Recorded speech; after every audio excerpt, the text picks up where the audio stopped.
everyone. My name is Rory. I'm the Youth Services Supervisor here at the Bourbonnais Public Library. And today I want to share with you some of my favorite books from the last year. Now I read pretty widely, I think, a lot of kids stuff and a lot of grown-up stuff. Today I'm going to share with you a couple of both. I wanted to start with Such a Fun Age by Kylie Reed. This book got a lot of attention and I think it's really deserved. It was one of my favorites because it told a story in a way that I hadn't read before. It is about a woman and her babysitter, basically. But this woman and her babysitter have very different lives, and the ways in which those lives intersect can be both alarming and funny. And in the middle of it all is a child who just needs love and affection and attention. And there's a bit of suspense, kind of a surprising amount of suspense in this book, but also a lot of reflections about race and class. So I loved Such a Fun Age. It kind of surprised me, to be honest. Next up, kind of a different genre, We Are All the Same in the Dark by Julia Haberlin. And this, I tend to like thrillers. I don't read them as often as I'd like to.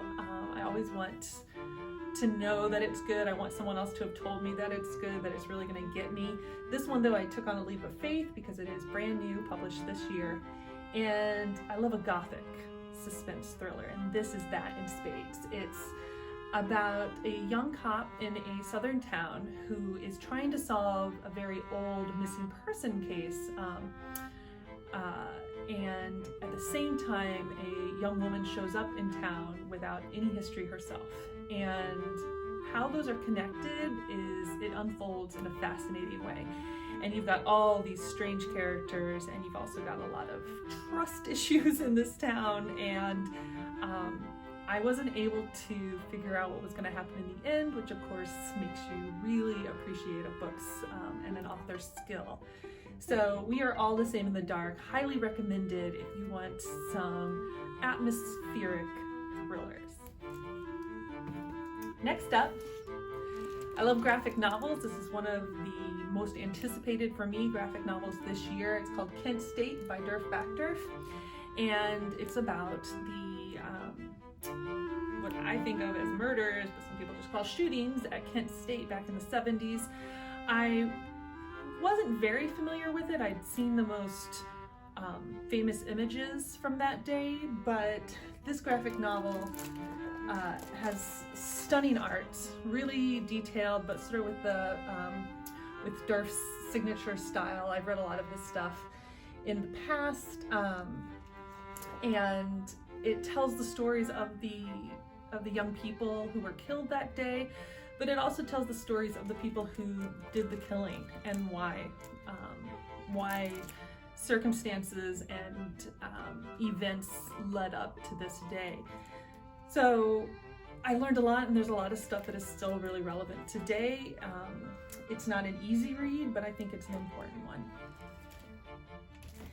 And finally, one of my favorite books from this year, it's actually a series. It's an early readers series. It's the Jack books.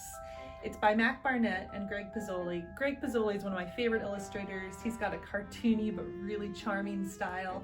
Mac Barnett is a very famous children's author known for his sense of humor, and those two combine for a really, really funny series of books. I'm 41 years old and I was laughing like a 3-year-old. I mean, these are really enjoyable, really sweet, but with a little bit of a kick, a little sassiness, and a lot like the Elephant and Piggy books. I think if your child is learning to read, but you want books you don't mind reading over and over, check out a Jack book. Thank you so much for listening to my recommendations. Your librarians always want to share what they're reading and always want to hear what you're reading. 2020 was a great reading year. We had a lot of extra time to read, and I'm looking forward to finishing out the year with even more 2020 titles. So happy reading!